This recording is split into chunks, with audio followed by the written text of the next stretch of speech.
سے واپس آئے اپنے اصحاب کو جمع کیا. حضرت فرمائے میرے صحابہ میں نے جنت کے 8 دروازے دیکھے. جنت کے 8 دروازوں میں سے ہر دروازے پر اللہ نے 4 نصیحتیں لکھی تھی اور فرمائے وہ ایک ایک نصیحت کتنی پیاری تھی. کل کلمۃ خیر لمن یعلم و یعمل بها من الدنیا وما فیہا. جو کسی ایک بات کو جان کے اس پہ عمل کر لے گا کہ ایک بات اس کے لیے اللہ کی پوری کائنات سے بڑھ کر. یہ غور سے سنیے گا, ایک ایک نصیحت اللہ نے اتنی پیاری کی ہے اپنے بندوں کو, اللہ کی پوری کائنات سے بڑھ کر. بھی زیادہ لمبی گفتگو کا وقت نہیں ہوتا وگرنہ میں آپ کو عرض کرتا کہ جوان کے لیے ایک بڑا پروگرام دیا اللہ تعالیٰ نے. جوان کے لیے ہمارے جوان آج لطف لیتے ہیں 1 ملین سے, انٹرنیٹ سے مزے اٹھاتے ہیں اور وہ لطف لینے کے لیے دنیا کی زندگی میں وہ زیادہ جاتے ہیں, گانے سنتے ہیں, فلمیں دیکھتے ہیں, وہاں زیادہ لطف ہے. لیکن اللہ نے دنیا کی زندگی سے لطف لینے کے 4 فارمولے جنت کے پہلے دروازے پہ لکھے تھے. لیکن آج نہیں کروں گا, ظاہر آج ایک موقع اور ہے. فرمائے جنت کے 6 دروازے پر اللہ نے قبر کی ان تینوں مشکلوں کے 3 حل بیان فرمائے. اور یقین جنو سربا بولو وہ حل اتنے آسان ہیں, اتنے آسان ہیں, شیعہ سنی جو کوئی بھی ہے آپ اس سے فیضیاب ہو سکتے ہیں. بہت ہی آسان حل ہے لیکن آپ کی قبر کے ساری منزلیں آسان ہو جائیں. میں شروع کروں گا حل 3 حل اللہ تعالیٰ نے خود لکھے جنت کے 6 دروازے پر. فرمائے جنت کے 6 دروازے پر قبر کی پہلی مشکل قبر کی تنگی کا حل لکھا ہوا تھا. کیا فرمائے من احب ان یکون قبر وسیعا فسیحا فلیبن المساجد. جو چاہتا ہے میری قبر کھلی ہو, ہوادار روشن قبر, کھلی قبر ہو. فرمائے اللہ تعالیٰ نے اپنے کلمے قدرت سے لکھا تھا وہ دنیا سے اٹھنے سے پہلے مسجد بنا کر جائے.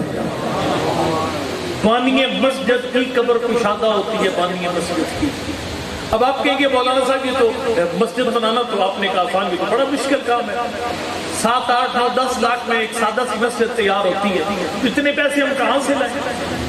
اس کے 2 حل پاک پیپر میں بیان فرمائے. 2 حل غریب بندے کے لیے 2 حل خلوات تطہیر میں بیان فرمایا ہے. توجہ میں 2 بیان کروں گا آپ کے ساتھ. یعنی جس کے پاس 8, 10 لاکھ نہیں ہے کہ مسجد بنا سکے, وہ بندہ مسجد بنانے کا ثواب بھی لے سکتا ہے, قبر کشادہ بھی کروا سکتا ہے بڑے تھوڑے ریٹ پر. وہ کیا ہے؟ فرمایا من بنا مسجدا ولو کان بمفحص خطاط. امام صادق علیہ السلام نے فرمایا اللہم صلی اللہ محمد و علیہ وسلم, مجھے اللہ نے فرمایا کہ مسجد بنائے گا تو تیری قبر کھلی ہو جائے گی. فرمایا مسجد کتنی بڑی ہو؟ فرمایا جتنا کبوتر اپنا انڈا ڈالنے کے لیے پپوٹے سے جگہ نرم کرتا ہے اتنی مسجد بنا دے قبر کشادہ ہو جائے. اب آپ حیران ہوں گے اتنی چھوٹی مسجد بھی کوئی ہوتی ہے. مولانا صاحب بھی تشریف فرمائے مدرس ہے اور یہ شرح علوم جب پڑھاتے ہیں اپنے بچوں کو تو اس میں اس روایت کے ذیل میں کہ ثانی رحمۃ اللہ علیہ نے فرمایا اتنی چھوٹی مسجد کوئی نہیں ہوتی, اتنی چھوٹی جس میں کبوتر اپنا انڈا رکھے. انہوں نے فرمایا اس میں معصوم فرمانا یہ چاہتے ہیں تو مسجد کے بنانے میں حسب توفیق تھوڑا سا حصہ ڈال دے, تیرا نام مسجد کی بانیوں کی صاف ہے. ایک اینٹ دے دے, 10 روپے دے دے, مٹھی بھر کے ریت دے دے, تیرا نام مسجد کے بانیوں کی صف میں آ جائے گا. مسجد کے بانیوں کی صف میں آ جائے گا. اچھا اگر ایک بندہ اتنا بھی نہیں کر سکتا, اس کے پاس 10 روپے نہیں ہے کہ ایک اینٹ ڈونیٹ کر سکے. کتاب آپ نے کوئی نہیں پڑھنی, میں نے نام لینا ہے خاص طور پر میرے بزرگ بھائی تقریر فرمائے ان کے لیے. مستدرک المسائل کی جلد نمبر 5 پاک پیغمبر کی بارگاہ میں لوگ آئے تھے شکایت لے کر اللہ کا بھی. کچھ لوگوں کے پاس بڑا پیسہ, کاریں, کوٹیاں, بنگلے, بڑے امیر کبیر لوگ ہیں. اب وہ نماز ہم بھی پڑھ ہیں, وہ بھی پڑھ لیتے, روزہ ہم بھی رکھتے ہیں, وہ بھی رکھ لیتے ہیں. انہوں نے کہا اللہ کا بھی جب کہ مسجد بنانے کی باری آتی ہے ہمارے پاس چاہیے کوئی نہیں ہے, کہاں سے مسجد بنے. کبھی کبھی 10 روپے نہیں ہوتے کہ تھوڑی سی ریت خرید کر مسجد میں دے دیں, تو ہم مسجد کا بنانے کا ثواب کیسے کما سکتے ہیں؟ اللہ پاک پیغمبر نے فرمایا ایک عمل ہے جس پہ خرچہ کوئی نہیں ہے. توجہ کریں, ایک عمل ہے جس پہ خرچہ کوئی نہیں ہے. اللہ کا بھی وہ کون سا عمل ہے؟ فرمایا فریضہ نماز کے بعد میری بیٹی زہرا کی تسبیح پڑھ. فریضہ نماز کے بعد میری بیٹی کی تسبیح پڑھ, مولا ہوگا کیا؟ فرمایا فَإِنَّكُمْ تُدْرِكُونَ بِهِ مَنْ سَبَقَكُمْ وَلَا سَبَقَكُمْ مَنْ لَحَقَكُمْ. فرمایا تم سے پہلے جتنے بندے بڑی بڑی مسجدیں بنا گے, تو جب فریضہ نماز کے بعد میری بیٹی کی تسبیح پڑھے گا تجھے ساری مسجدیں بنانے کا ثواب ایک تسبیح میں مل جائے گا. وَلَا سَبَقَكُم مَّن لَحِقَكُم، فرمایا تمہارے بعد آنے والا کوئی بندہ بھی بڑے سے بڑی مسجد بنا کر تیرے تسبیح کے ثواب کی برابری نہیں کر سکے گا۔ تو سمجھ آ رہی ہے؟ مسجد بنا پوری نہیں بنا سکتا، ایک اینٹ لگا دے، ایک اینٹ بھی نہیں لگانے کے پیسے تیرے پاس، تو فریضہ نماز کے بعد نیت کر کے مسجد کا ثواب ملے، سیدہ کی تسبیح پڑھ لے۔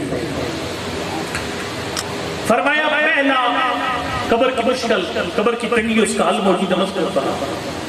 ایک اینٹ لگا دے، خود کی بات نہیں دے سکتا، کم از کم مسجد کی نیت کر کے سیدہ کی تسبیح پڑھ فریضہ نماز کے بعد۔ اس کے بعد دوسرا قبر کا مشکل ہوتا ہے، میں اور آپ سارے گھبراتے ہیں، سارے پریشان، یہ بات سن کر کے اتنی میری پیاری شکل، اتنا میرا پیارا چہرہ، یہ اتنے میرے پیارے ہاتھ، یہ سب کھا جائیں گے کیڑے پکوڑے، اور جب کیڑے پکوڑے نوچ رہے ہوں گے میرے جسم کو تو کتنا مجھے چبھن اور تکلیف ہوئی۔ حضرت فرمایا اللہ نے اس کا حل لکھا ہوا تھا جنت کے چھٹے دروازے پر، سنے گا حل کیا لکھا ہوا تھا، توجہ فرمائیے، دل کی تختی پہ لکھ رہے ہیں۔ فرمایا اگر تو چاہتا ہے من احب اللہ تأکلہ الدیدان، جو بندہ یہ چاہتا ہے کہ کیڑے مکوڑے میرے جسم کو نہ کھائیں، فرمایا فلیسکن المساجد، پھر اپنی مسجد کو آباد کر، نماز مسجد میں آ کر پڑھا کر، قرآن کی تلاوت مسجد میں آ کر کیا کر، اپنی مومنین میں سلوک مسجد میں آ کر کروایا کر، نکاح کی پاک محفل مسجد میں رکھا کر۔ تو جتنا مسجد میں زیادہ رونق بنائے گا اتنا ہی زیادہ تیرے بدن کیڑے پکوڑوں سے محفوظ رہے گا۔ تیسرا مسئلہ، آپ جانتے ہیں کہ جب جنازہ پڑھا رہے کچھ دیر تک باہر یا قبر میں جا کے رکھے، آنکھیں اندر دھنس جاتی ہیں اور اس کے یہ اعضائے بدن لٹک جاتے ہیں، پھر آہستہ آہستہ یہ اعضائے بدن پرانے ہو کر بکھر جاتے ہیں۔ اللہ اکبر۔ فرمایا اس کا حل بھی اللہ نے لکھا ہوا تھا، من احب ان یکون طریا مطر اللہ یبلا، اگر تو چاہتا ہے تیرا بدن تر و تازہ رہے، تو 1000 سال تک قبر میں سوئے رہے، 2000 سال بعد تک سوئے، جب تو قیامت کے دن اٹھے تیرا بدن تر و تازہ، تیرا کفن پرانا نہ ہو، بدن میلا نہ ہو، بدن پرانا نہ ہو، کفن میلا نہ ہو، تر و تازہ جسم اور کفن کے ساتھ اگر اٹھنا چاہتا ہے، بڑا آسان ہے۔ فرمایا فلیکنس المساجد، پھر مسجد میں جھاڑو دیا کر، اور مسجد میں جھاڑو دینا یہ بہت بڑی عظمت ہے، یہ بہت بڑی عبادت ہے مسجد میں جھاڑو دینا۔ یہ پولیس رات شیعہ سنی بھائی سارے مانتے ہیں کہ بال سے باریک ہے، تلوار سے تیز ہے، اور اوپر پولیس رات نیچے جہنم کی آگ ہے، اور اس میں بندے جب گزریں گے تو کئی بندے جھلس جائیں گے پولیس رات سے گزرتے گزرتے۔ البتہ حضرت ابوبکر صدیق رضی اللہ تعالیٰ عنہ انہوں نے فرمایا ہے کہ پل صراط سے گزرنے کا رسید کون دے گا، یہ خود انہوں نے بیان فرمایا۔ انہوں نے فرمایا کہ میں نے پاک پیپر کو فرماتی ہوں، انہوں نے پل صراط سے گزرنے میں کامیاب وہی ہوگا جس کے ہاتھ میں اپنے ابی طالب کی رسید ہو۔